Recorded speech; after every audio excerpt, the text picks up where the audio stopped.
Excellent. Good afternoon, everyone. And I'd like to welcome you to the Council Chambers, first and foremost, for the Corporate and Community Services Standing Committee this Monday, March 7th. I can't imagine the excitement from my colleagues about being back. I don't think you see a bigger smile than me because I have my mask off and they don't. And I'm so excited to come back and be the chair of this committee once again. And I love that this committee is the first one back in because I adore everyone on this committee and I couldn't have asked for three better colleagues to sit here today. So we're going to start it off with the land acknowledgement. For more than 15,000 years, the First Nations walked upon and cared for the lands we now call home. Anishinaabek, Haudenosaunee, and Ojibwe, and many others who were families, friends, and communities the way we are today. The town of Collingwood acknowledges the Lake Simcoe Nottawasaga Treaty of 1818 and the relationship it established with the original inhabitants of Turtle Island. We acknowledge the reality of our shared history and the current contributions of Indigenous people within our community. We seek to continue empowering expressions of pride amongst all of the diverse stakeholders in this area. We seek to do better and to continue to recognize, learn, and grow in friendship and community, nation to nation. Welcome back, everyone. It's so good, I said, to be back. Let's look for the adoption of the minutes. That the content of the Corporate and Community Services Standing Committee agenda for March 7th, 2022 be adopted as presented, moved by Vice Chair McLeod, seconded by Councillor Berman. Any questions or comments? Seeing none, all those in favor? We're all voting yes. This is new because we're not all on Zoom right now, so we're kind of sitting in here, and I'm looking for cards when we were used to just show of hands before. Is there any business arising from the previous minutes? Seeing none, we'll move forward. Any declarations of pecuniary interest? Not seeing any. If you do find yourself in that, please feel free to just bring it up at the time. Moving on to 5 deputations. Today we have 3 deputations, one from Pollinate Collingwood, one from the BIA, and Community Carbon Footprint Challenge. So first up, we have the Pollinate Collingwood. I will look to the clerk to...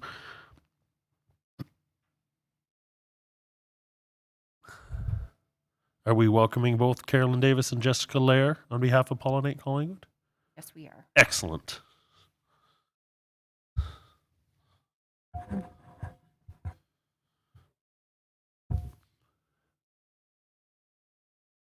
Lehr is present.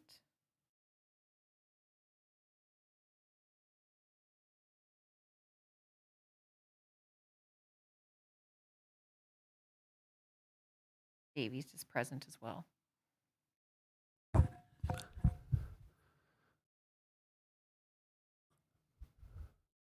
Clerk Almost, Ms. Lehr has sent a chat note saying that she doesn't have any volume.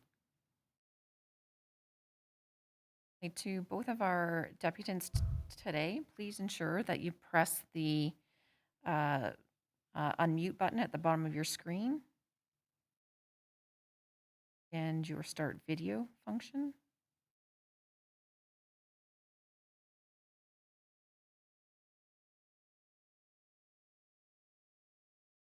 We'll see them present.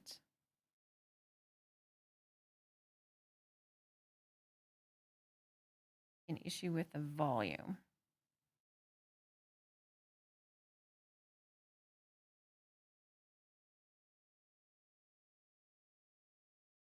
And this is our first technical difficulty since arriving with our hybrid meeting solutions here.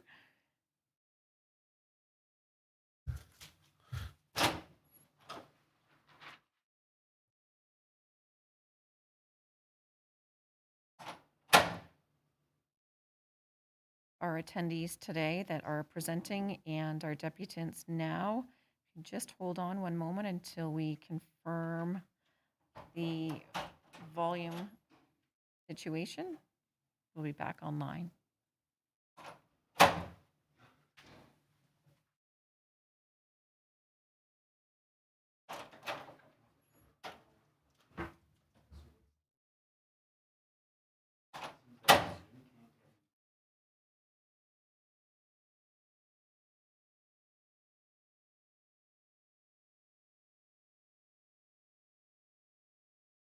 do a couple tests. So anyone that is joining remotely, if you can hear us, please let us know. Well, they just said it's working. Perfect.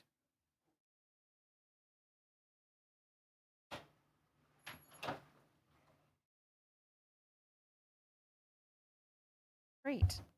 So Caroline and Jessica, you should be able to address the committee at this time if you press the unmute button at the bottom of your screen. Hello, this is Jessica Lehr. A question. This is my first time. First off, I guess, good afternoon, Mayor Saunderson, council members and staff. We submitted a slide presentation last week. Am I to put that up or does somebody at your end? Oh, amazing. Perfect.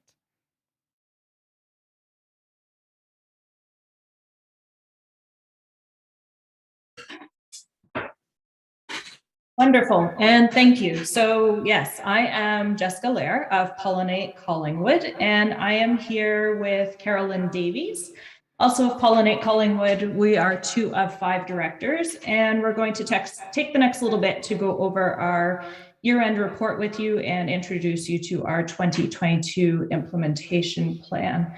Next slide, please. To begin with, I'm just going to go over a little bit again of who we are and what we're doing. So we're sort of on that same footing.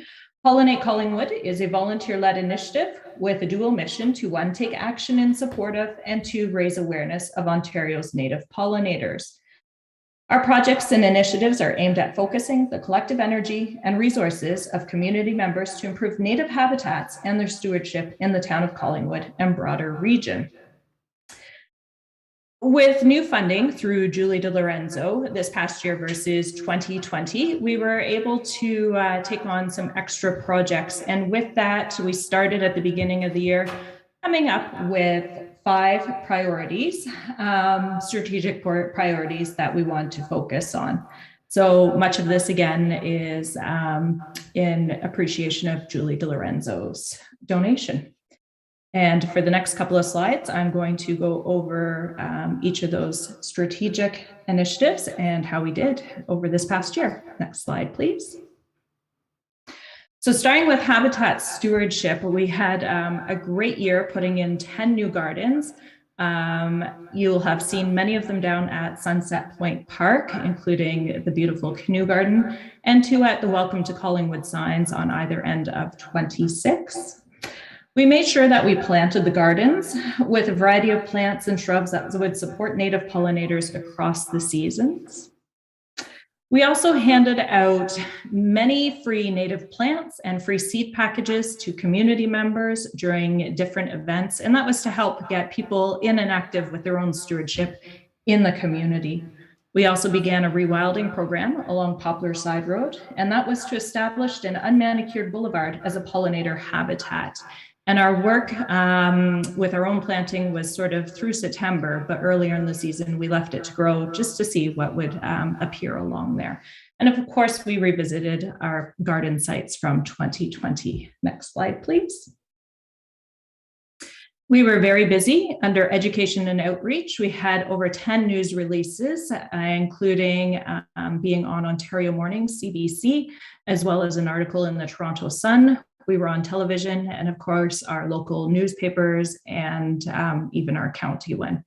We provided presentations to special interest groups and community, which include anything from brownies to the Nature League. We also provided presentations for both elementary and secondary schools and delivered native pollinator books for the public schools to add to their libraries.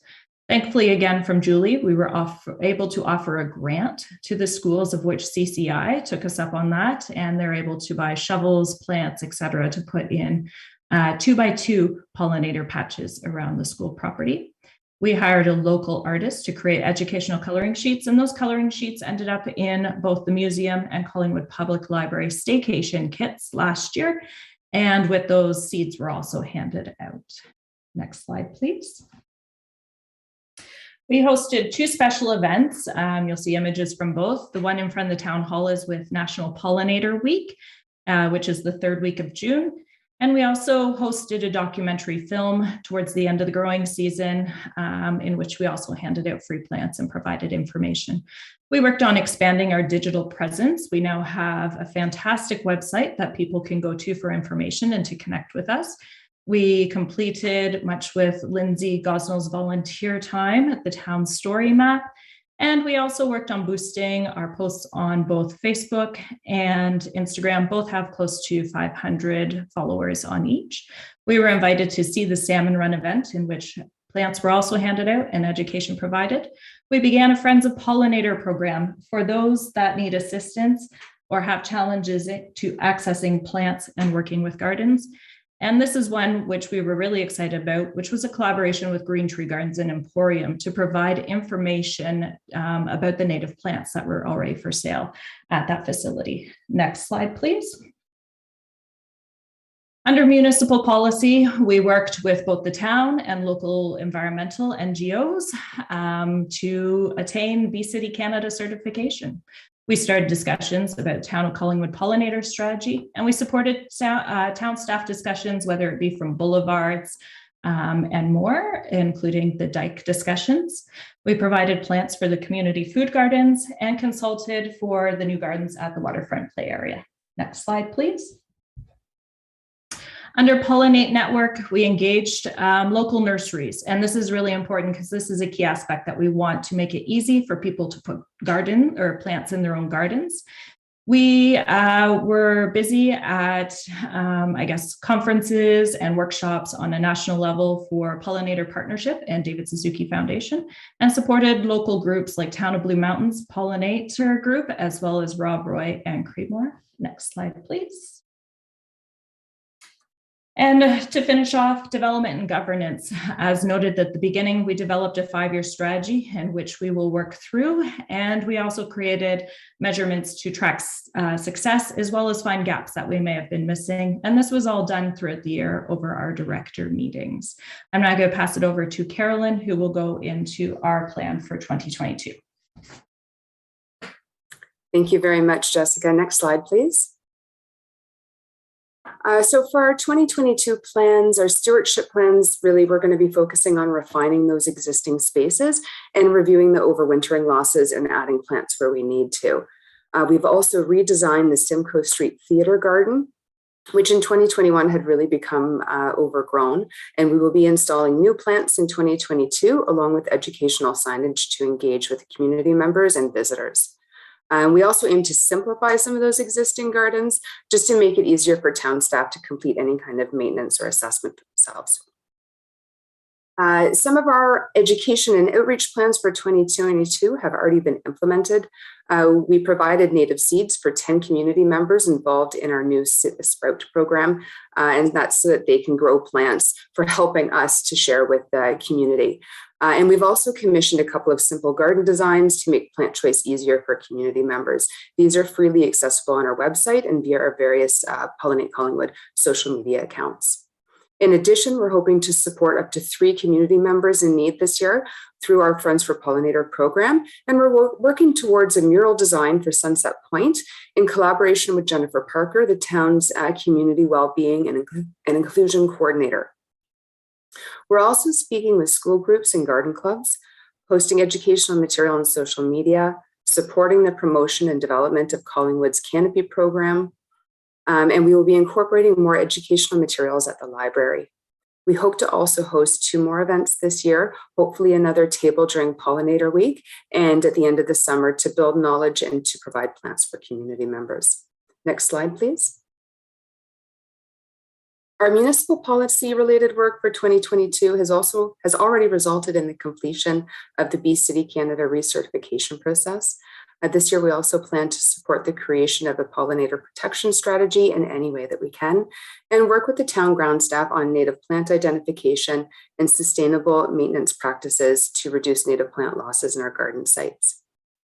We also continue to provide accessibility or improve accessibility of native plants at local nurseries through our local business collaborations, and work with neighboring towns and communities in the development of their own habitat stewardship actions and programs.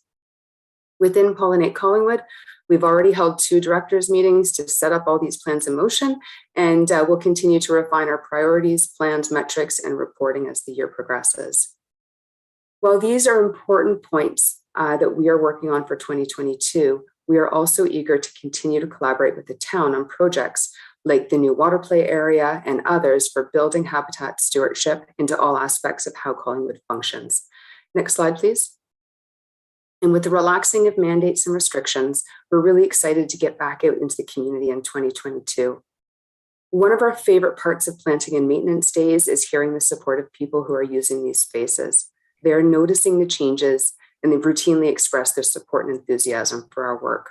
More and more people now understand how essential pollinators are, and that we cannot simply put artificially bred honeybees on the land to compensate for pollinator declines. The only way to support declining populations is through habitat stewardship and considering sustainable actions on this larger scale.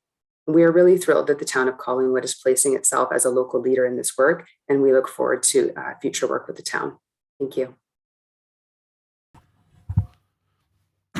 Thank you very much for that wonderful presentation. Is there any questions or comments for the 2 presenters? Not seeing any. Thank you very much, ladies. We appreciate what you've done for our town, and please continue the good work. Not that you need me to say that. Thank you very much.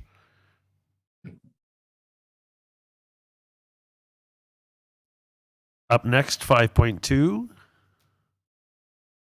The BIA entrance archway. The general manager, Sue Nicholson, is here to present. Welcome, Sue. I can see you. That's good. I'm just next door. I could have come over to visit. It would have been lovely to see you again. Just a reminder, Sue, I know that you're an old pro at this. You have 10 minutes. Please give us the greatest news you possibly can. I wish I could give you all the great news, but I'll bring you up to speed on what's happening with the arch concept. Wonderful. As many of you may be aware, this concept has been identified as a long-term project with our membership since 2018 and has been presented as part of our annual budget presentation to council since 2019. Last year, we put money in our budget to begin the engineering work on it.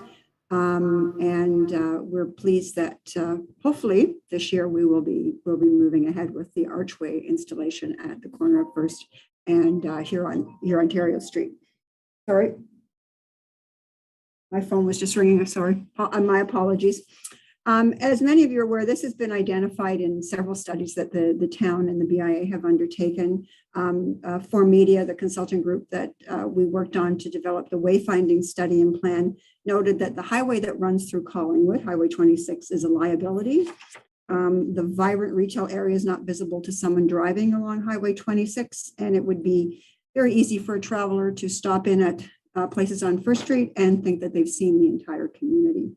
As one of their core strategies, they listed a downtown gateway at the north and south ends of the commercial districts of Hurontario to celebrate the announcement, to make it a celebration and an announcement that you've reached something special, somewhere special. Talked about it could be an archway, a building mounted sign, but something on a grand scale and bold in appearance. The Collingwood Tourism Strategy and Action Plan that the town of Collingwood and the BIA undertook after that said that we needed that gateway. It needed to be something that would ensure people could find the downtown district, which is also, of course, a heritage district. In the Heritage Conservation Plan, it identified as one of the objectives and policies for downtown streetscape features was to create a gateway or entry to the district. And this is what we are working towards. It's been a long process. We have worked with the Heritage Committee on this. Once we decided to move forward with it, we developed a design review committee, which included representatives from the museum and the Heritage Committee, as well as BI business members, our beautification committee chair, our BI chair, and of course myself. We have developed a final conceptual design, and Director Valentine circulated it just recently to all the town departments that need to give their stamp of approval. And we also have taken the final design to the Heritage Committee, and it has been approved. So right now it's in the hands of the contractor to come up with all the engineering designs or engineering drawings so that we can get final approval and a building permit. And I've sent Justin the design because I know many of you have seen a conceptual design that we've been using as part of our base, but we've worked very hard to come up with a design that we think will be amazing and will certainly serve as a gateway to our beautiful downtown. Justin, can you? Not Justin, Chris, I'm sorry. So this is the design that has been finalized by all the committees. The poles at the side may look a little gray in that rendition. They are black. And when we talked about initially, we were simply going to embed the poles at ground level. But in discussions with the design committee and the heritage committee, we are using brick bases, and there will be plaques on each side of those, one talking about the downtown and the BIA and the business community, and the other one talking about the fact that you're entering a historic downtown that is also registered as one of the historic places and recognized federally as that. And as we talked about the design, we talked about what do people see when they come to this from the south. And so if you turn to the next slide, we realize that when they're leaving the downtown, they're also entering the historic harborfront of our community, which is a very important message that we wanted to ensure was passed on to the visitor. And as we develop our harborfront even more, this will become a wonderful gateway to the harbor as well. And we're hoping that the engineering drawings will be back March, April, and that hopefully early summer, we will have this in place for our high tourist season. And I'd be pleased to answer any questions. Thank you very much, Sue. We appreciate that presentation, and you gave us all the great news in 5 minutes and 1 second. Is there any questions or comments from the committee? Deputy Chair McLeod. Sue, I wonder if you could stick around because I have a couple of questions about the minutes that are on this agenda later on in this meeting. Oh, sure. Yep, I'm just next door, so I'm working on my next board meeting agenda. Thank you. Any other questions or comments from the committee? Okay, so I have one that in my conversation with our clerk today. Are you looking for a direction from council on this? Because I can't see that being a problem from this committee level. No, I mean, we have, as the council has been presented with this concept since 2019 as part of our annual report and budget presentation. So we just wanted to ensure that everyone was brought up to speed with it. I'm not sure whether it needs a building permit. We've identified that, but I'm hoping that there would be approval from council, absolutely, to move forward with it. We are paying for it. Excellent. I'm just going to the clerk. Does council committee have to present this to council as a whole? Certainly. Thank you, Chair Madigan. I would recommend that this committee provides a motion of support for the Archway project that's being undertaken by the BIA. Okay, excellent. Moved by Mayor Saunderson, seconded by Councillor Berman, that this committee accept and acknowledge and promote this presentation to council as a whole.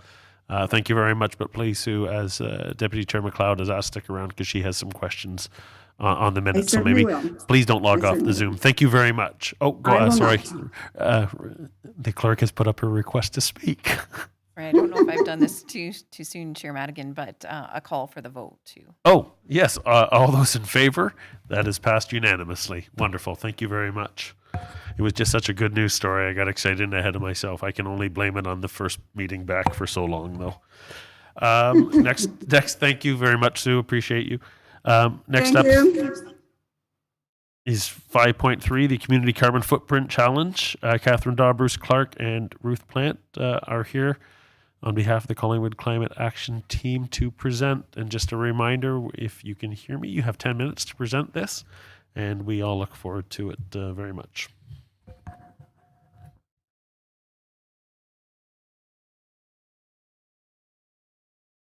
Sorry, I missed that last part.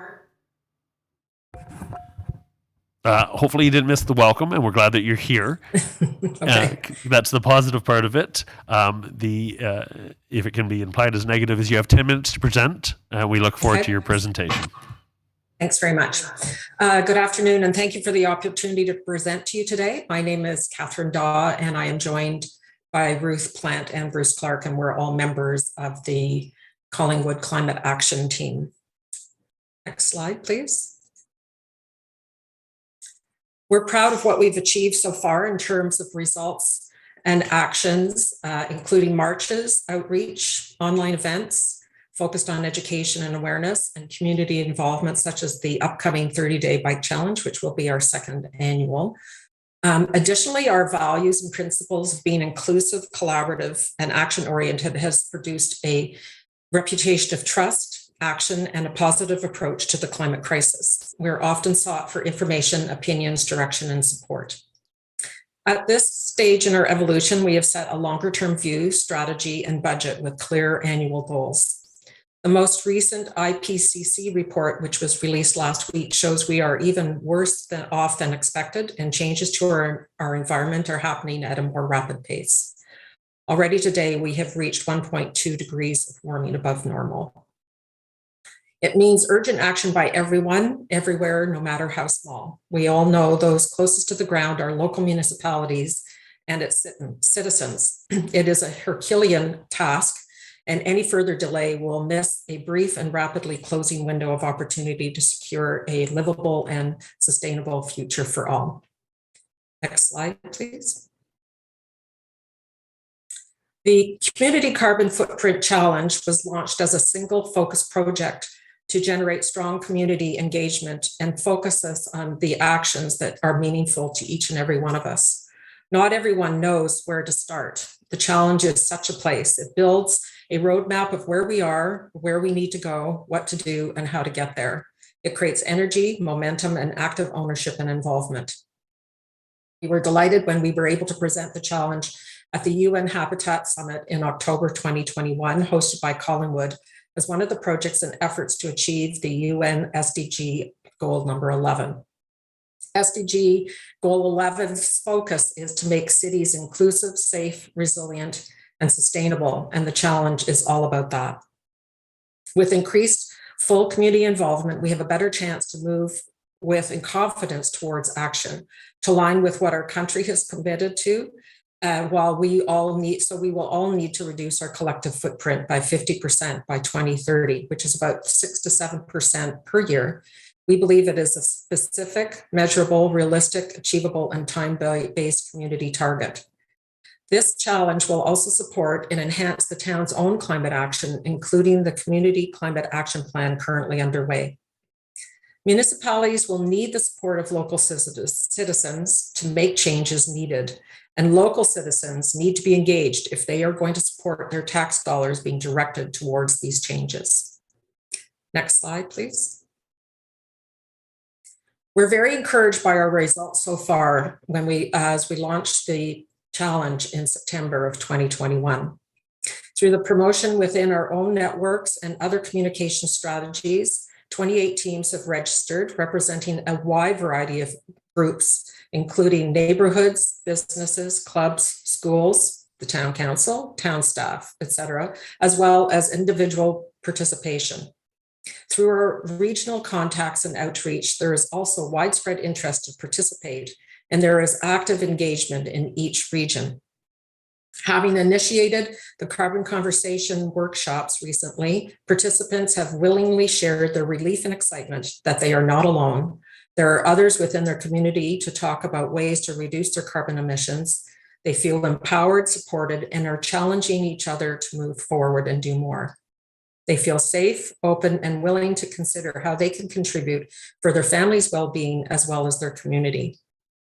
Now we need to scale up our reach beyond our existing circles to the broader community. As you can see from the slide, we're at about 45% of our target of 400 households, which is a fairly good achievement so far, but we need to get there and beyond. This will need more finances to hire resources to extend our capacity and capability beyond that of our current volunteer model. We recognize the need to hire if we are to follow through with the excitement this project has generated and expects to achieve. Not really a bad problem to have. Next slide, please. So you might ask why this matters. The link that was in the slide presentation actually takes you, the underlying why this matters, takes you to a little short video of about 1 minute. I hope you've either had a chance to watch it or you will following this presentation. The video was produced by the Federation of Canadian Municipalities, and it really speaks for itself. The video really speaks to adaptation as one of the key elements of climate change actions that we need to take. It highlights, for example, that municipal costs for such things as insurance and remediation of weather-related events are increasing. For every dollar spent on adaptation, we can save $6. Municipalities will bear many of the costs of climate change, and we've seen that in terms of what's happened out in BC with the flooding in November. Municipalities need the support of local citizens to make the change and become engaged themselves. Finally, the other reason why it matters is that Collingwood is committed to the Sdg Goal 11, and this project is part of that effort. Collingwood will become a model for the region on how to tackle the work ahead. We're an ideal partner to support the town's efforts, and as one of your partners in meeting this crisis, we need your help. We are asking for an investment in funding of our work, and in particular, the Carbon Footprint Challenge, which will pay off in garnering the support of local citizens through engagement, education, and making changes themselves. As I've said, our experience to date in this community-based program has shown there is a higher incidence of reduced climate anxiety as people know now what they can do and will start making their own changes. Results from other communities who have undertaken this type of initiative, including the workshops, action tools, and supportive environment, demonstrates that typically a household footprint is reduced by 2 to 3 tons within a short period of time of roughly 2 to 4 years. This sets them on a path to do more and increases their support for government and business action. Through our long-term planning efforts, we have established a modest annual budget of $75,000 for 2022 to support the work we have initiated and the long-term viability of community involvement in the urgent move to low-carbon living. We are actively pursuing other funding sources. We've applied for charitable status, which I am very pleased to share with you today that we've just heard from CRA this morning that we have been approved. Our charitable status will assist in gaining funds to support this work. It will take time, obviously, for these donations to flow. Today, we come to you with a request to fund a portion of our budget and work for 2022. With $20,000 of financial support from the town of Collingwood, we will be able to exceed our goal of 400 households participating in the Footprint Challenge, deliver carbon conversation workshops to as many as we possibly can who wish or desire or wish to get involved in that process, build local action tools and supports to engage people through education, awareness, building community, and moving towards action. It will also demonstrate to the community your leadership and commitment to this crisis and the essential work that must be done.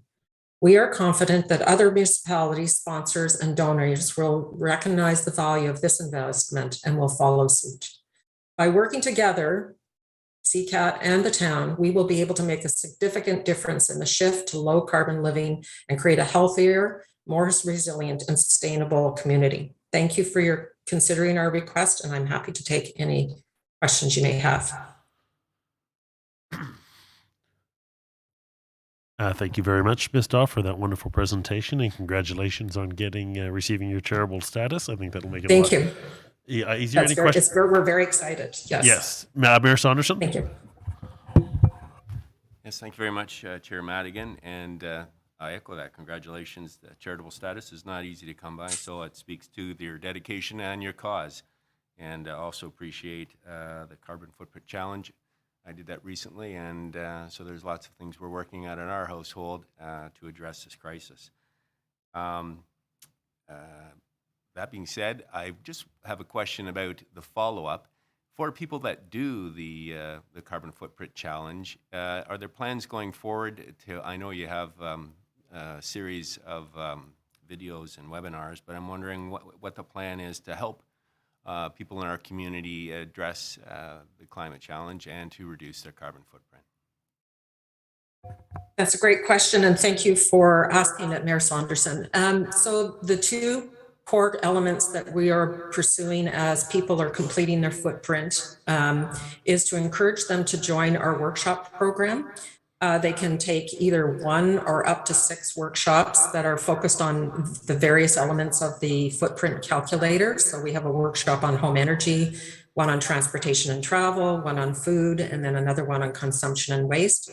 There's an introductory one which just reviews your footprint results. Even though you don't share them, we just talk about them generally and understand where we are versus the average in Ontario and across Canada. From that, the last workshop and through each of the workshops, they start to build a plan, their own personal implementation plan of things that they would like to undertake and do. And then they start to set some goals of how they're going to go about that. Because as we all know, we can't make change instantly.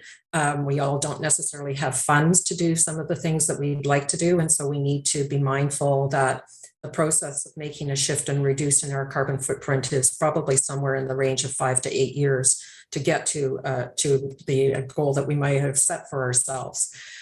So that's one part, and those are activity-oriented, interactive sessions of groups from about 12 to 15. So it's quite intimate and allows people to express themselves in numerous ways. We've also been building local action tools. Our partner, Project Neutral, has action tools on their website as well, but ours are more specific to the region and are ways that people can start to just investigate a variety of things. We've, in terms of changes they might want to make. The additional piece is for us to get people to engage in some of our activities and meetings that we hold. And of course, we've been working with the Environment Network and getting people to understand how they can use the Greener Homes program. And finally, more recently, we've met with Sonia Skinner and spoken about the opportunity to work with the town on moving towards a community efficiency funding program, which is a granting a loan program through the Green Municipal Fund. So that's what we've been working on. I hope that was sufficient in terms of answering your questions. Probably a little lengthy, but there you go. No, it was fantastic. It's was very more than sufficient, and I'm a great believer in empowering our residents to give them the tools to help address climate change and other issues. And we heard earlier from the Pollinator group, it's initiatives like this that empower our residents to actively make change, and it becomes more than just an academic exercise. And I'm very glad to hear that you were in talking to the town staff. When the time's appropriate, Mr. Chair, I would like to bring a motion to refer this request to staff. As you know, this town has declared a climate emergency, and we have hired a climate change specialist. And I'd like to see if there's ways that we can work more actively with your group to push this initiative forward in our community. And this request is a good one to open the door, I think. Thank you. Well, how can a chair of a committee turn down the mayor and say now is not the appropriate time? So we'll just see if anybody else has any comments, sir. And, seeing no other comments, it is moved by Mayor Saunderson and seconded by Vice Clerk McLeod that this be referred to staff to follow direction as our mayor wordsmithed in his initial comment. All those in favor? That is passed unanimously. Thank you very much for coming today and giving a fantastic under 10-minute presentation. And may I just ask one quick question, if I may? Of course you can. What would be the follow-up on our part? Should we re-engage with staff to see about the funding request and timing for that? So my guess is when the committee level refers it to staff, we kind of hand the ball off to them, and I will look to the clerk. Thank you, Chair Madigan. Just to address the question from the delegation, it will be referred to the March 21st council meeting. And then once the council considers that request, if it's referred to staff at that point, then we'll be in contact with CCAT. Okay, thank you so much. And thank you so much for your time today. Most Wonderful. appreciative. Thank you. So we have 2 weeks to wait. CAO. See, don't leave yet. Miss Dodd, don't leave yet. The CAO would like to say something. Thank you.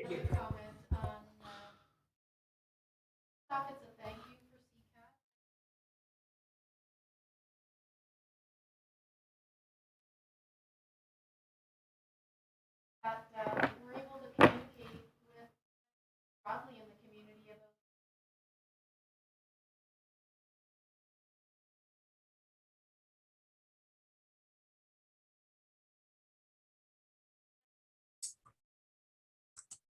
as well as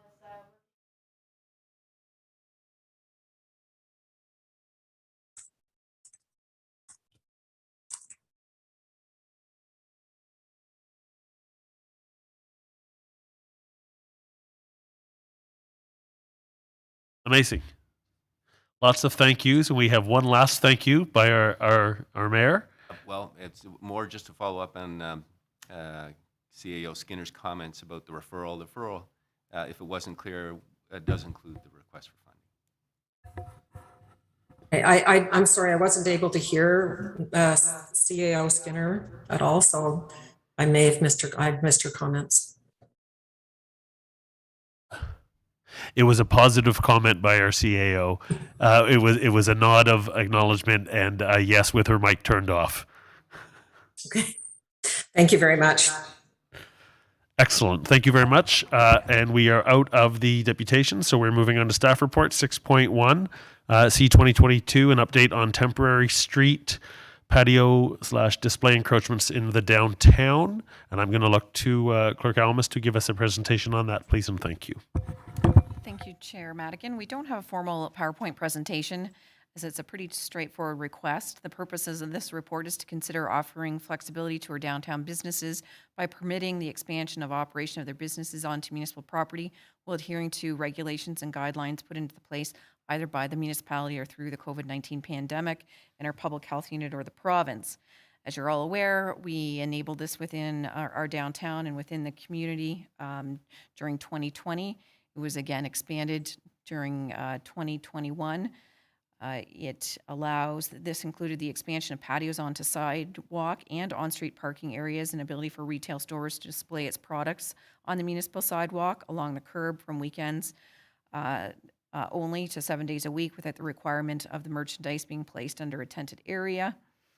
Further to this temporary bylaw, the AGCO has recently extended their provisions for businesses to expand their liquor license area until January 1st of 2023 at 3 a.m. in the morning. So with this notice, we did also attend the BIA to seek if they had any concerns if we permitted this temporary boulevard encroachment program to go in place again for 2022. It was supported by the BIA Board of Management. Once we permitted this extension again in 2021, we did have an additional 4 on-street patios, which resulted in a total of 24 patios in the downtown in 2021. So we're looking for the committee's support to endorse moving forward with this extension to December 31st of 2022. And one key piece that we will be monitoring is parking in the downtown now that, and hopefully the COVID protocols and capacity limits as they're being lifted, we will see an increase in visitors to our downtown. So that will be monitored throughout the remainder of the season if council supports continuing this temporary extension for the remainder of the year. Thank you. Wonderful. Now I will invite, if we have anyone from the public watching this, to comment, and I look to the clerk to see if we do. Certainly. Thank you, Chair Madigan. If there's any of the attendees attending this afternoon's meeting and you wish to speak and address this report, please press the raise your hand feature at the bottom of your screen. There's no interest at this time, Chair Madigan. Wonderful, thank you. Can I get a mover and seconder for this? Moved by Councillor Berman, seconded by Vice Chair McLeod. That staff report 2022-07, update of temporary street patio/display encroachments of the downtown be received, and that council enact and pass a bylaw to extend the use of bylaw number 2020-040 Boulevard Encroachment Permit bylaw through December 31st, 2022 as a mechanism to further assist local businesses who have been impacted by COVID-19 by providing flexibility to the use of the public sidewalk and on-street parking areas for the expansion of patios and merchandise display areas in the downtown. Is there any comments, or Mayor Saunderson? Yes, thank you, Chair. Through you to Clerk Almas. Sarah, I see in the report you're speaking about the implementation of a registry of businesses that have patios, and talk about efficiencies at Town Hall and not trying to create red tape, but I know there's a number of benefits to that. I'm wondering if you can just go through what the benefits and the purpose of the registry is. Thank you, Your Worship. We have received in the past concerns whether it was a permitted use within the downtown. So primarily, the registry is in place, confirming that they've had the appropriate patio inspection, that they're permitted to sell alcohol in their patio areas in accordance with the AGCO regulations and the health unit. And that is primarily why we're ensuring it. We're also promoting this program. We think that there has been success, and if other businesses are interested in having patios within the curbs or on-street parking, if it's permitted in front of their location, that it's also a good opportunity to promote what they have to offer. Thank you. Any other comments or questions? All right, we've had slight discussion, but good. All those in favor? That is passed unanimously. Excellent. 6.2, C 2022-10 business licensing update for food vendors. I'm looking back to the clerk once again. Thank you, Chair Madigan, and I will be speaking to this today. However, I give full credit to our Deputy Clerk, who is unable to be here today, and our Coordinator of Clerk Services, Chris Sargent, for all their background work over the past 10 months or so on this report. I'd also like to provide sincere thanks to Amanda Phone, our licensing officer, Adam Herod, Dean Culver, Wendy Martin, Ross Parr, together with Becky and Chris. So we do have a short PowerPoint. So we'll go to the first slide. The town licenses food vendors under its business licensing bylaw, but has not yet been updated for the past 10 years. In the spring of 2021, the town received a request from a local business to serve alcohol from a food truck in Millennium Park, and staff reported back identifying associated challenges and were directed to undertake a full review of the licensing of food vendors in preparation for this 2022 season. As part of this review, Council enacted a temporary moratorium on the issuance of food vendors, and that moratorium stays in place until April 30th, unless sooner if Council passes the amending bylaw for the food vendor licensing program. Next slide. So food vendors are generally transient businesses operating primarily from stationary positions in town, selling food directly to members of the public, and they're divided into three different categories: a Class A, B, and C. In Class A being a motorized food sales, such as a food truck. Class B is a non-motorized food sales, such as a bicycle, cart, tent. And a Class C is special event food sales. At present, the town licenses approximately a dozen food vendors each year on both public and private property. And food vendors operating on public property are generally located in parks and operate from May to October each year. The purpose of the food vendor licensing, the general purpose is to ensure the health and safety of the public and to control nuisance in relation to this type of transient business being operated. While undertaking this review, the purpose was expanded as there are many other benefits available to the town related to the way in which licensing is carried out, such as activation of certain areas in alignment with the waterfront master plan and encouraging local entrepreneurs and small businesses and tourism experiences in line with the Economic Development Action Plan. The next few slides relate to our public consultation that has been undertaken over the last few months.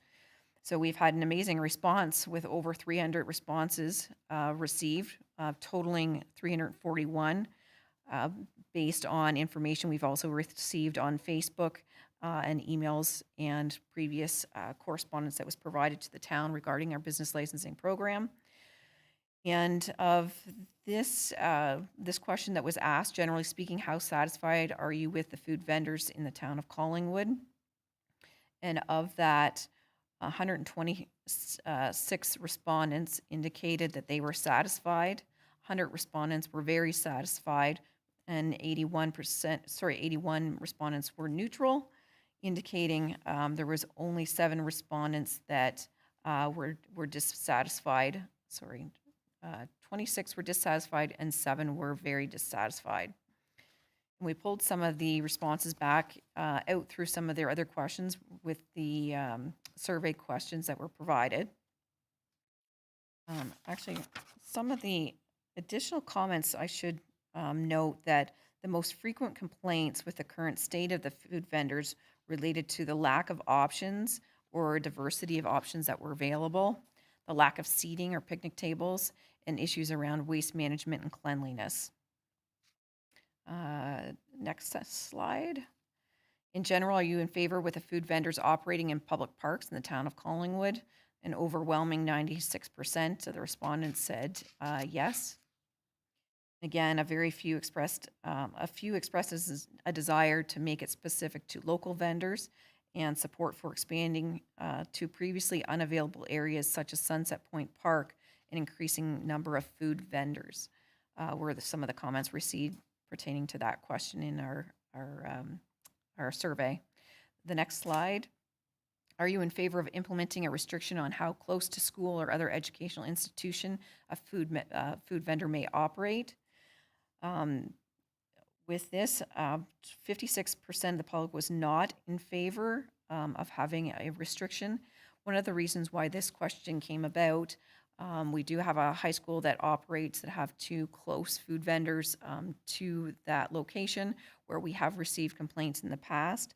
However, in speaking with the school board and the respondents of the survey, a number of them indicated that they saw that they were in support of food trucks near schools as providing additional and affordable options to students, preventing them from traveling further away from school grounds during their breaks.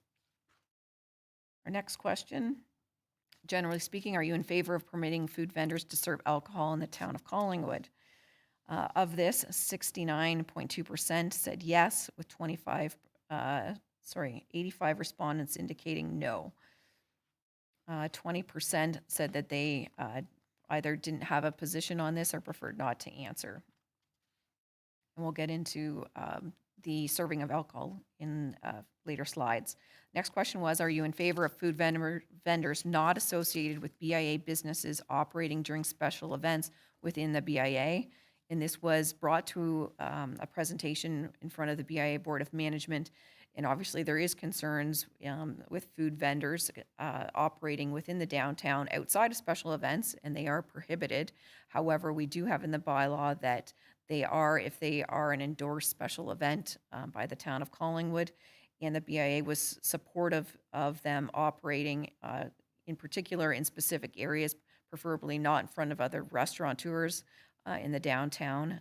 So again, we had a total of 335 responses to this, and 258 said that they are in support of having these vendors operating during special events within the BIA. The next slide.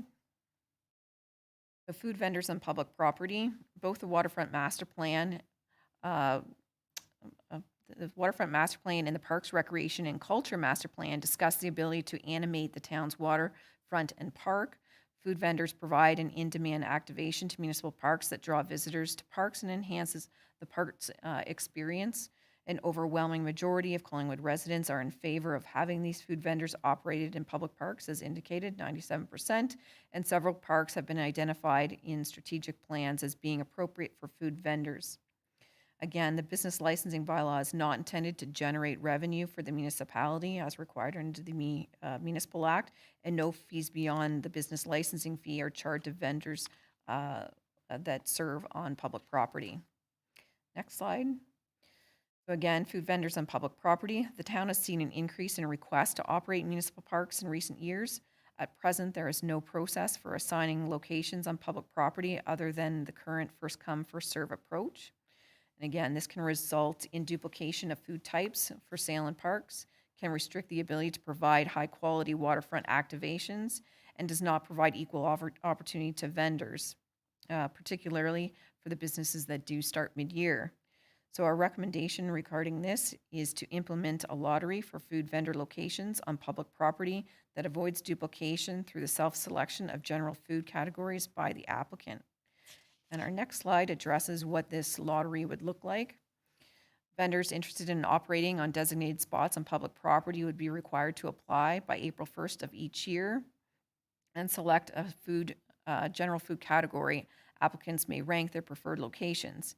If 2 or more applicants under the same general food category are received for the same location, a lottery would be conducted from those applicants. The winner of that lottery and other applications for that same location would be entered into a lottery with the winners drawn at random. Should an applicant not be successful in obtaining their preferred location, their name would be entered into the lottery for their second choice location, and so on. A map of available locations will be posted on the website prior to the application deadline, and no vendors who responded to the survey did indicate any issues or concerns with the proposed lottery the proposed lottery system. The public was broadly in support of a proposed lottery process, with some individuals feeling the restriction on 2 food vendors under the same general food category was not necessary. Our next slide, relating to health and safety enhancements. Application requirements have been updated to require a gray water spill containment and garbage disposal plan in a recent photo. Additional provisions include the following to reduce safety concerns and minimize the disruption of normal business of the location. No food vendor would be permitted from carrying on business within 3 meters of the property's driveway or property line, or in any location which obstructs the flow of vehicles or sight lines of vehicles, cyclists, and pedestrians. Not be permitted to operate within 15 meters of an intersection or a bike stop. Additional comments I have here relate to staff initially explored restricting food vendors from operating within 100 meters of the school, as previously noted. But again, from what we were looking at was having consent from the school board. Again, the school board was supportive of keeping students close to the school and did not have any significant concerns.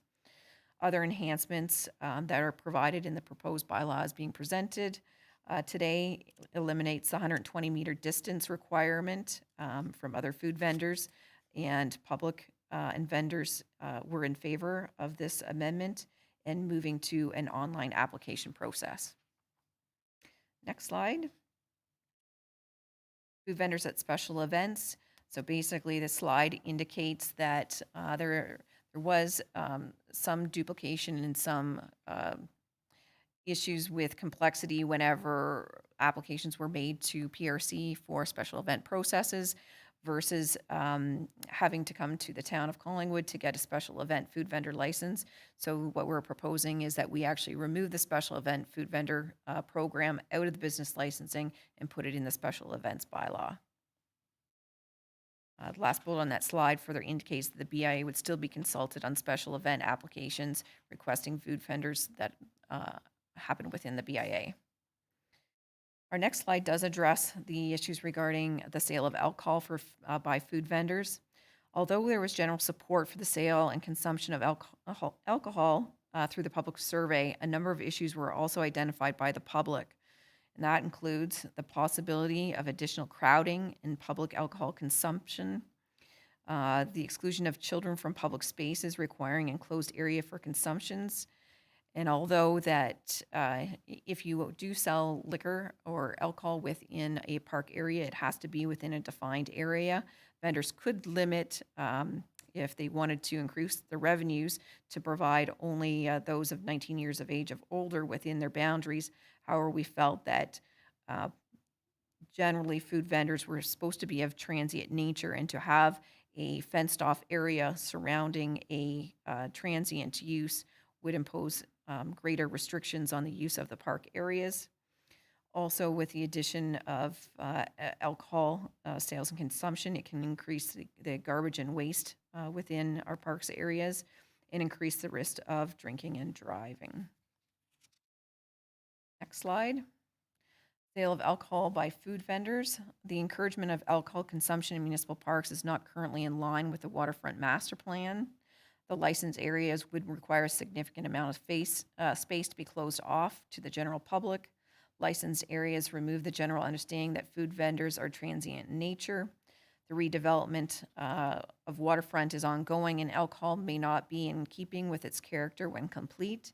And as the town explores potential leasable food truck spaces, staff will explore the possibility of permitting alcohol service at that time.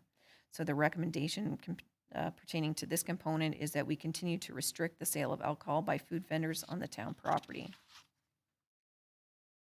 Next slide, future opportunities for food vendors. The Parks, Recreation, and Culture Master Plan and Waterfront Master Plan identify food trucks as a key activation in a number of municipal properties.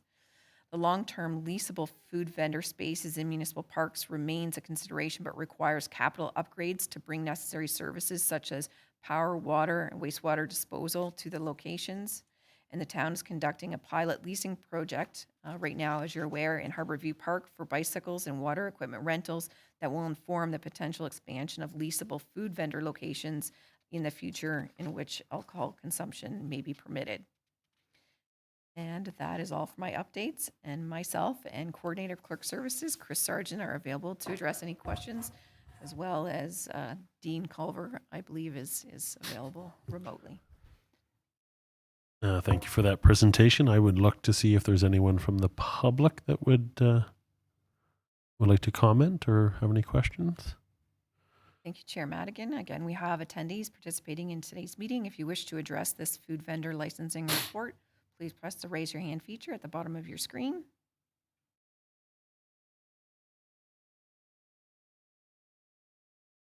No one wishing to address the committee at this time, Chair Madigan. Wonderful, thank you. Can I get a mover and seconder? Moved by Councillor Berman, seconded by Mayor Saunderson.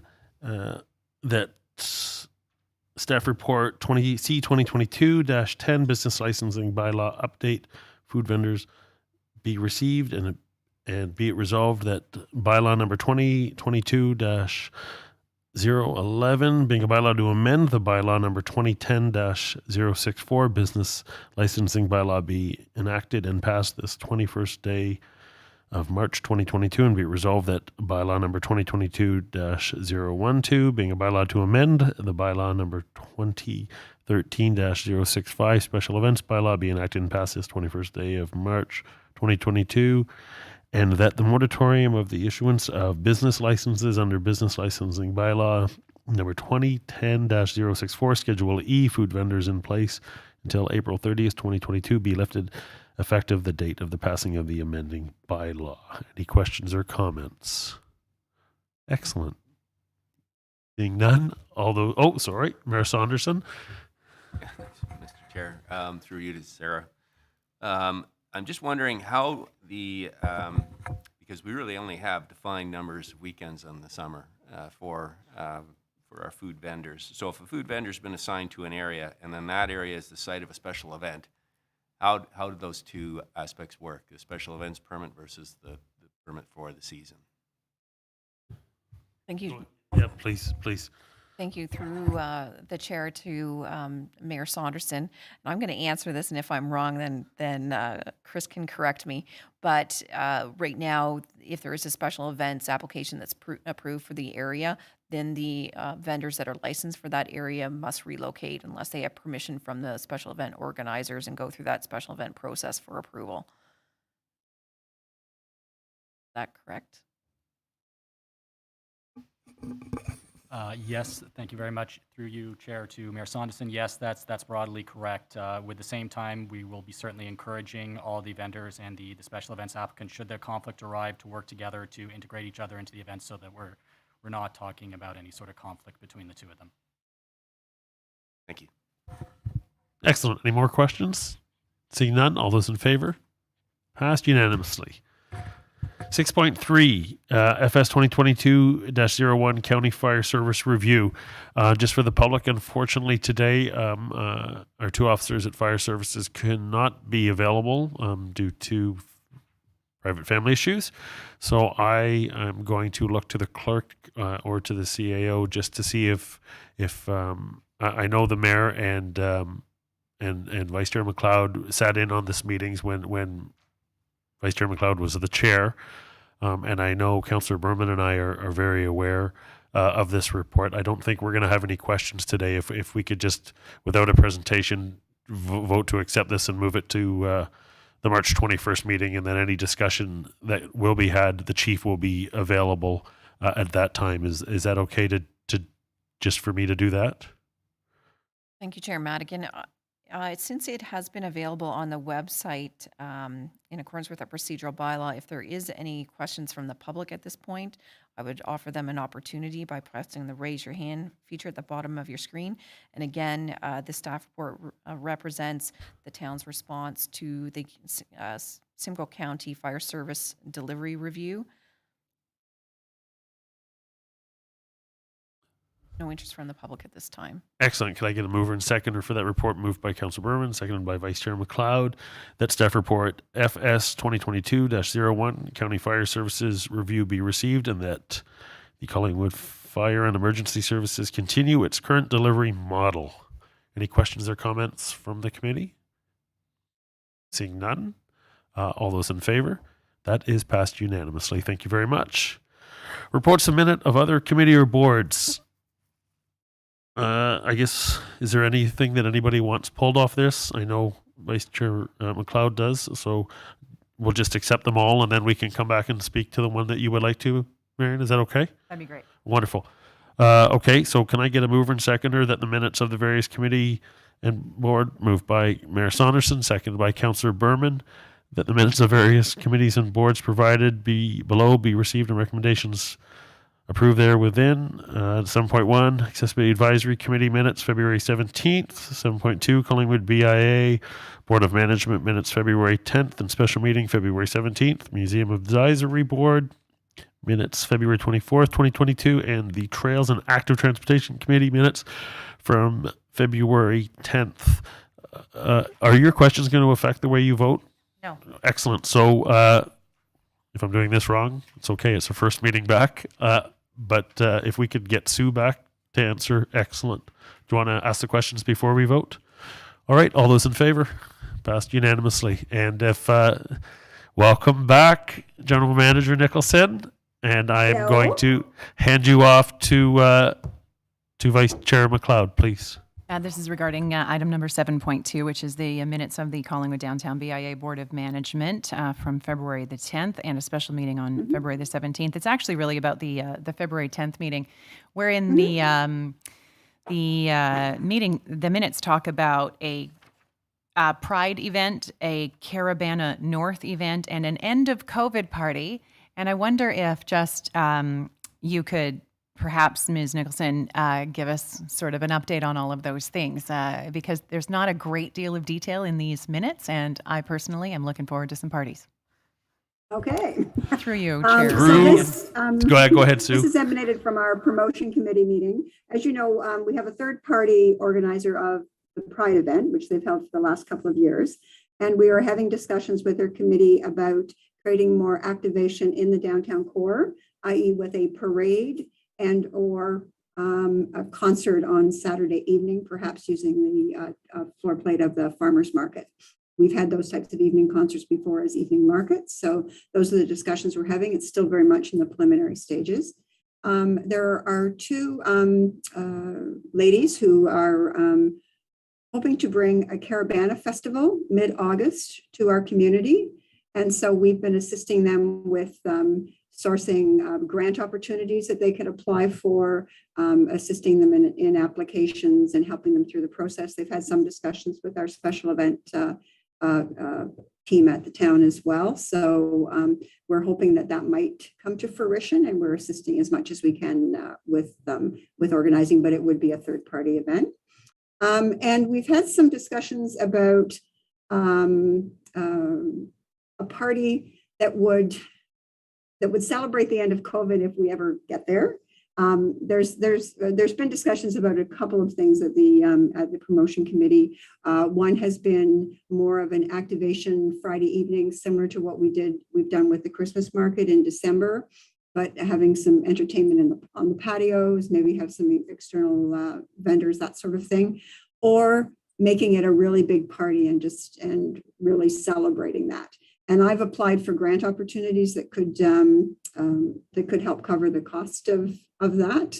But there's a lot of grant applications out there. But we're looking at we've got, as we move through our budget, we've created a line where it would be either assisting with third-party events, which would be, as we discussed with the Pride and the Caribana, or creating new events. So that's where those dollars would come from to help stage these types of things. Thank you. So sounds as though they're all sort of just in nascent stages at this point. Absolutely. Okay. Yeah. Thank you. And thanks for sticking around. No problem. And thanks for throwing a party. I think you might have a lot of competition, but God bless you for being the true leader that the Collingwood downtown is. And first thing that they want to do is throw a party. I can tell you right now that the vice chair and I will be there with bells on and pink balloons. Thank you very much, Sue. Thank you. Moving on to the consent agenda. Can I get a mover and seconder? Moved by Councillor Berman, seconded by Vice Chair McLeod, that the consent agenda herein be received for general consent, and that further the information and opinions provided in the general consent agenda items are that of the authors and not verified or approved by being correct. 8.1, Earth Day 2022 Mobilization Municipalities Campaign, and 8.2, Dewan Sa. Who, hope I said that right. If I didn't, I apologize. Bees and bylaw amendment request. Would anybody like either of these pulled for discussion? Vice Chair McLeod. 8.1 and 8.2, please. Oh, wonderful. Wonderful. Excellent. Speak to 8.1, please, and thank you. Sure. So I would, in keeping with the conversation that we had earlier in this meeting, I would move that we that be it resolved that Collingwood register with Earth Day Canada as part of Mobilizing Municipalities 2022, and that we participate in Earth Day activities on April 22nd as outlined by that group. I will need a seconder. You have a seconder. Brilliant. Mayor Saunderson, you'd like to second that? Wonderful. Is for me at this level, as the chair, it's a no-brainer, and we don't need discussion, but we always welcome discussion from our CAO. So thank you very much. CAO, please take it away, and please hit your mic. I think I'm on this time. Beautiful. Thank you, Chair. I did want to let you know that Nicole Yardy, our climate specialist, had confirmed to me that Collingwood has already signed up as a participating municipality. So we're there. We're glad that you're very interested. We were as well.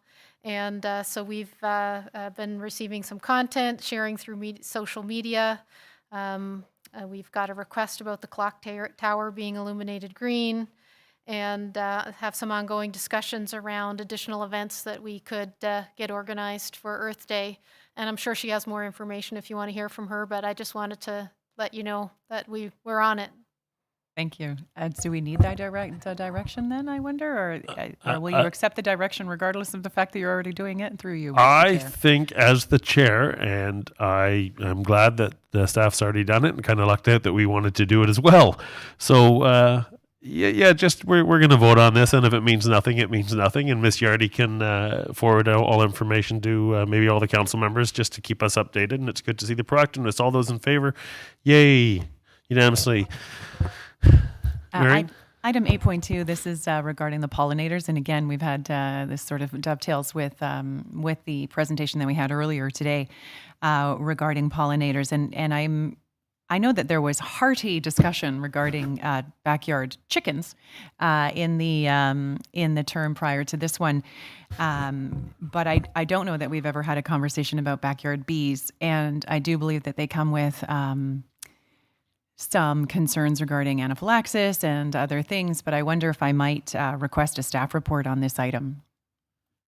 Excellent. I'm just going to actually look to the clerk because we had a conversation today on a recommendation that is being put forward. So, Clerk Almus, if you can, notwithstanding what Marion's asking for, but your explanation might suffice. Thank you, Chair Madigan. I'm wondering, we actually do have climate specialist Nicole Yardy available today, and she can give you an update on that perspective that may deter having to do a staff report. So if she's able to present from the bees and the bee city perspective, that would be probably preferable. Lovely. Vice Chair McLeod, is that okay? Delightful. Wonderful. Hi. Hi, Council, and thank you, Chair Madigan. So Pollinate Collingwood was the governing body that sought after the bee city designation for the town of Collingwood. I have consulted them in understanding what their stance is on this topic. They reached out to Bee City Canada and Pollinator Partnership Canada, who are the governing bodies for having us a bee city. And their stance, as well as Pollinate Collingwood's, is they do not actively encourage urban beekeeping in bee cities, aside from where urban beekeeping projects serve as an educational tool in the community. We can definitely dive into this further, but that's the update as of now.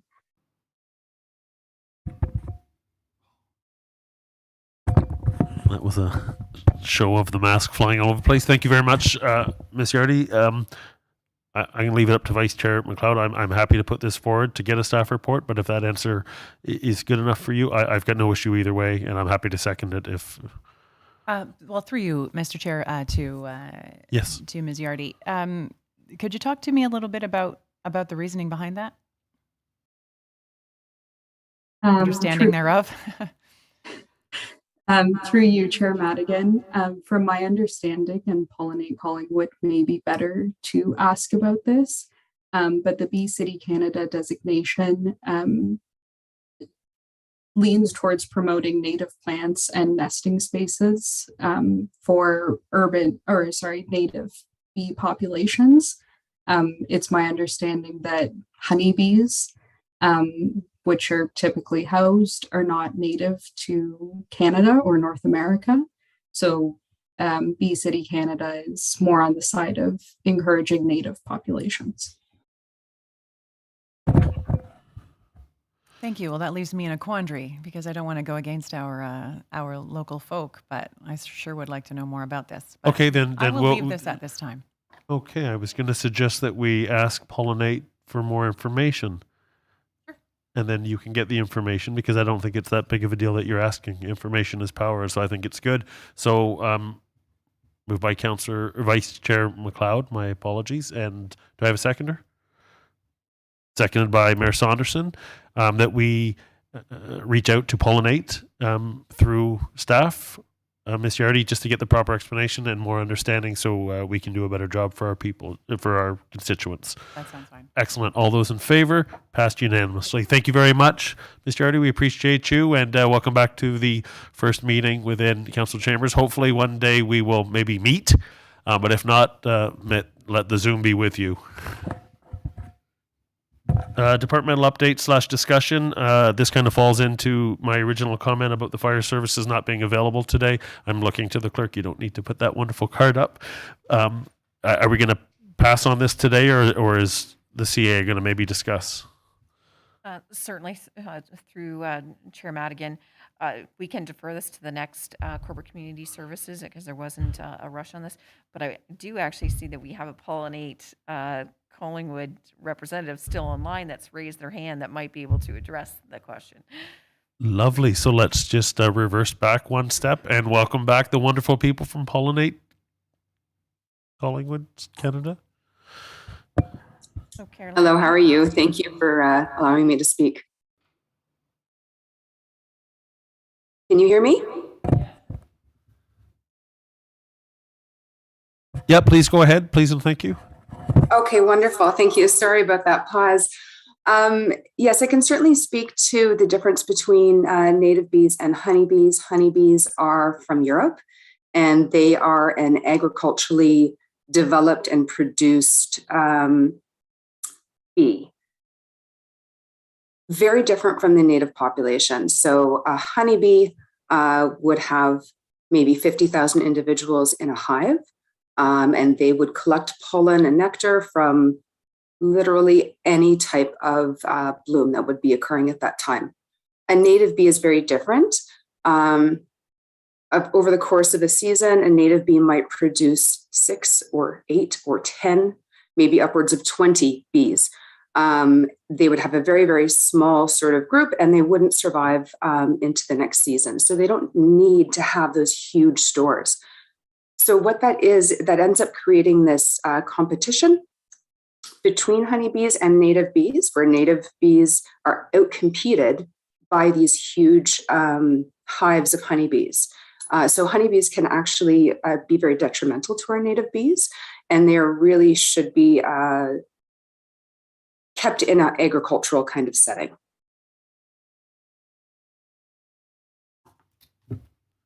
Excellent. Thank you very much. Vice Chair McLeod, any follow-up? We've No. got a very informed person here. That was really quick. Yeah, we're very quick, very easy. We don't want to have a bee war in Collingwood. Oh. Thank you very much, Marion. Cool. Please. Yeah, no, that's excellent. Thank you so much for that explanation. I think we don't need to have this resolution or request the staff report anymore. So I don't know how to cancel that out, but thank you. I'm first staring at the mayor, wondering if he can add, but now I'm gonna go to the clerk. Thank you so much, Mayor Saunderson. So can we just take that away, being our first meeting back? Certainly, through Chair Madigan, I'd recommend that if the standing committee is satisfied with that response, that we will just note that in the official record that they did respond after the resolution was made, and you're satisfied for now. Super. I am satisfied. I am satisfied. Well said, Steve. Excellent. Moving forward, is there any public delegations for a maximum of 5 minutes that would like to speak in regards to anything that has happened today at our meeting? Through the clerk. All right, thank you, Chair Madigan. Again, this opportunity is permitted to individuals participating in today's meeting. You're permitted up to 5 minutes to address something that's within this committee's mandate. If you're interested, please press the raise your hand feature. And it looks like we have Yuli Rath is interested in addressing our Corporate and Community Services Standing Committee. So we will unmute him. Mr. Rath may have to unmute himself as well from your end. Can you hear me now? Yes. Welcome, Mr. Rath, and welcome back. Just a reminder that you have 5 minutes, and I look forward to your questions. I've timed my presentation, Mr. Chairman and members of the committee. I speak to you today with a heavy heart and troubled disposition. Despite making so much progress with the development of our waterfront master plan, which truly was a community effort, and despite the many related policies and initiatives that have been made seeking to improve this wonderful town, I'm confronted by ghosts from the past, the days when important decisions that will affect us all were made behind closed doors. I'm referring to the proposed development at 31 Huron Street, the so-called Harbor House, and to the manner in which this development is moving through our approved process. Mr. Rath, if I could just, I just want to just stop you just for a second. The clerk has put up a request to speak. Go ahead, Clerk Almas, please. And it might help if you take your mask off. Certainly. So use of masks I now. know. Sorry. Thank you, Chair Madigan. Just to address Mr. Rath's question, I think it's pertaining to a matter that's before the Ontario Land Tribunal. And that matter is actually before the Strategic Initiatives Committee meeting. That's at 5 o'clock. So this is a matter that should be before their committee versus being before the Corporate and Community Services, if that's the direction that Mr. Rath was going. Okay, wonderful, Mr. Rath. That being said, if that is correct, I invite you back for our 5 o'clock meeting. You will get council as a whole then, and it would probably be more likely that would be the better spot for you to make your deputation.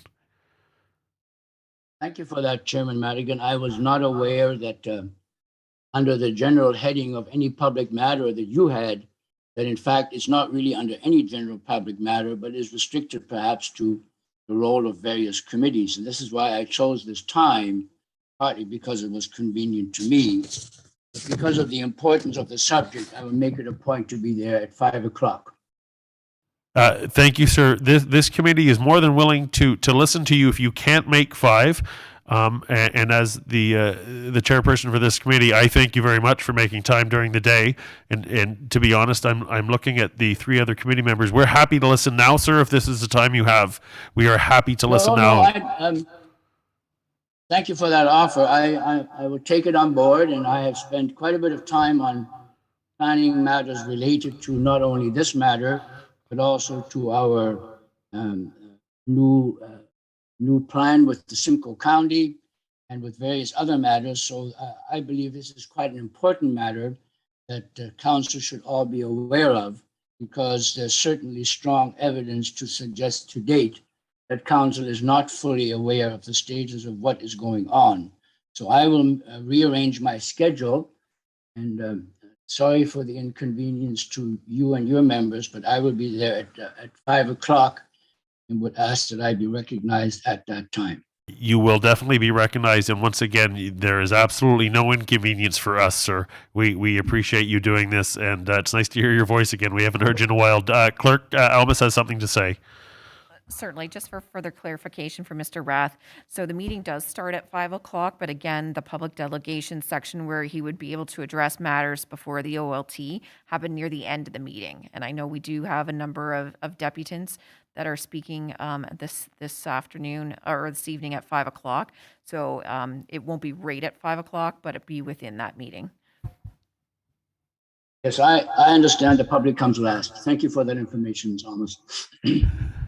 Public always comes first, sir, but just in this instance, you get to speak last. So I'm going to offer you one last time. If you'd like to present at this committee now, we're happy. I'm quite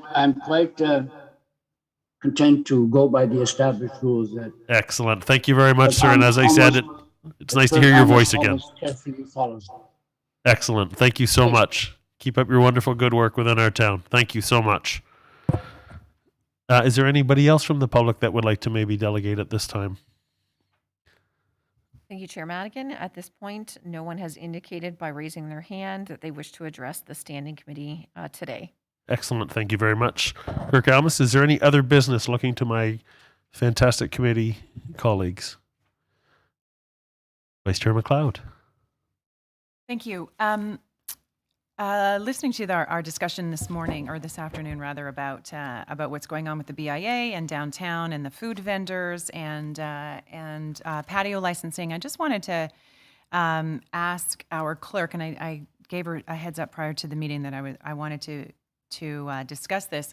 I was contacted by a resident who wanted us to inquire about the possibility of closing down Hurontario entirely for the summer or a portion thereof as a way of allowing more business to take place on the main street and so on and so forth. And I do believe there has been reports on this particular topic in the past. And so I'm looking to Clerk Almas to give me a brief history perhaps of this topic, because I believe it's been discussed and reported on and decided on in the past. Through you, Chair Madigan. You are absolutely correct. Being a longtime business owner downtown, it has been discussed for many, many, many years, and it seems to always stop with the business owners saying that they don't want it. But I will rely on the expertise and much more articulate and intelligent clerk to provide you with an update. Thank you, Chair Madigan, and to Vice Chair McLeod's question. I'll have to further delve into previous minutes. I believe it might have last been reported more of as a verbal update, because there is a number of stakeholders that do internally that provide comment into that issue over the last 10 years. I think it's been before council randomly, including our Public Works and Engineering from the transportation perspective, as well as the Economic Development Department and BIA. so we can make sure that we have something available when this when it's back before the standing committee next month. Is that okay? That's perfect. Awesome. Thanks you. I just want to provide this resident with factual information. 100%. 100%. Any other business? Wonderful. Well, an hour and a half. Welcome back. Thank you so much for allowing me. I'm going to look for an adjournment. Vice Chair McLeod, all those in favor? Thank you, staff. This has been kind of nice but weird to be back. It's odd, and a friendly reminder to everyone other than me, because my mask has stayed off for most of the meeting, that when you do speak into the mic, please take your mask off because it might be muffled to some of the people at home. Please come back at 5 o'clock to see our wonderful mayor back in this seat where he belongs, and I will be down there beside Councillor McLeod for our SIC meeting. It starts right at 5. So if you feel so inclined, please come back. Thank you very much. Bye-bye.